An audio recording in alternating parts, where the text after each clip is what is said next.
تعالوا بقى بمناسبة البيع والشراء، الناس الغلابة اللي بتصرخ يا رئيس الحكومة من رفع الأسعار. كيلو الطماطم ما بين 5 و6 جنيه، كيلو الخيار ما بين 5 و6 جنيه. أنا مش هتكلم كتير في رفع الأسعار.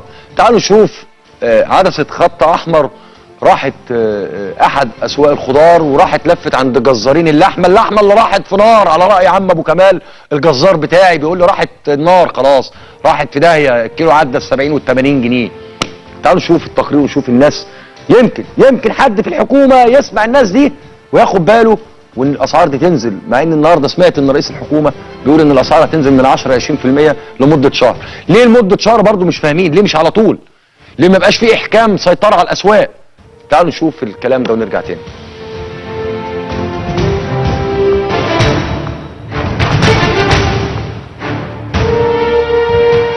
غلاء الأسعار ذلك الوحش الكاسر الذي يقهر المصريين رغم ظروفهم الصعبة والحالة الاقتصادية المتردية والظروف المعيشية التي يعيشها المواطنون منذ أكثر من 3 سنوات، لترتفع خلالها أسعار السلع الغذائية بشكل جنوني.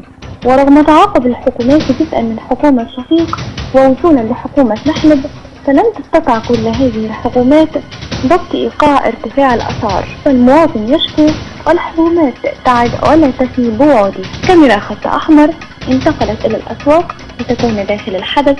والله يا الأسعار كلها مولعة، إذا كانت الطماطم بكذا والكوسة بكذا وده بكذا. دي حاجة غالية والله، الواحد ما بيع.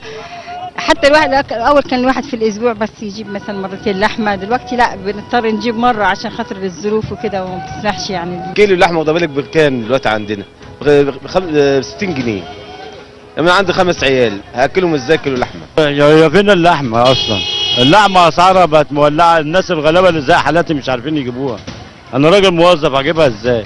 أنا بجيبها مرة واحدة في الشهر. مش عايزين نقول إن الدنيا ضلمة والدنيا وحشة وكل حاجة، حضرتك كلنا لامسين السوق ولامسين. هو المشكلة في عدم استقرار الأسعار نفسها.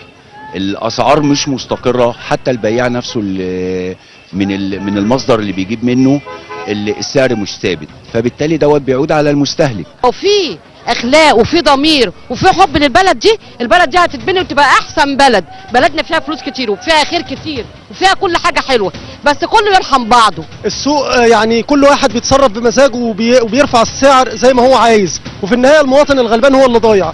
لكن ان شاء الله البلد فيها خير كتير، والبلد مذكوره في القرآن وهتفضل كويسه. مفيش حاجه رخيصه الا البني ادم على الدنيا دي، كل حاجه غاليه مولعه، مفيش حاجه بتنزل، كل حاجه في الطالع على طول. تبقى حضرتك بيسالي على اسعار الملابس او بالنسبه للملابس، انا من حته اسمها ولا مؤاخذه في السيده زينب من على عربيات.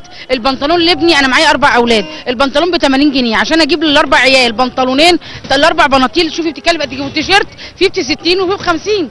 شوفي بقى انت، ومش من محل، من على العربيه. لما تخشي بقى محل شوفي البنطلون هيبقى بكام والاسعار والتيشيرتات بكام والحاجه بتاعته بكام. لان هي بتيجي غاليه واحنا بنضطر نديها للمستهلك غالي، لان هي بتيجي من فوق اصلا غاليه. اسعار من بعد الثوره طبعا غاليه جدا وما زال في ارتفاع فيها، وطبعا حضرتك عارفه احنا دلوقتي معاشات والحاجه طبعا المعاش مش مكفي. والسؤال يطرح نفسه، هل تستطيع حكومة المهندس إبراهيم محلب تلبية رغبات المواطنين المشروعة في خفض الأسعار، أم ستقف ضعيفة أمام محتكري الأسواق مثل كافة الحكومات السابقة؟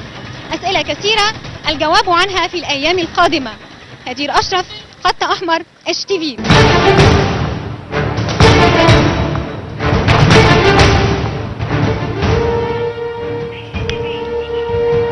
هي فين اللحمة؟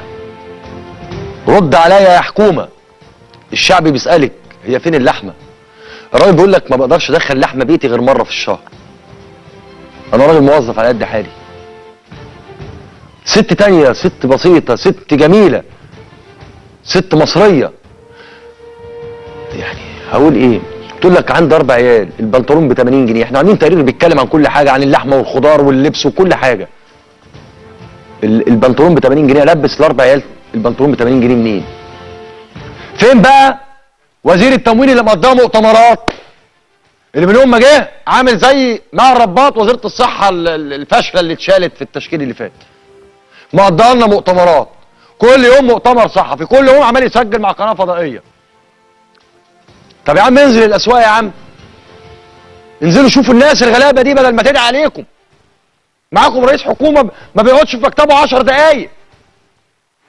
لا حول ولا قوه الا بالله.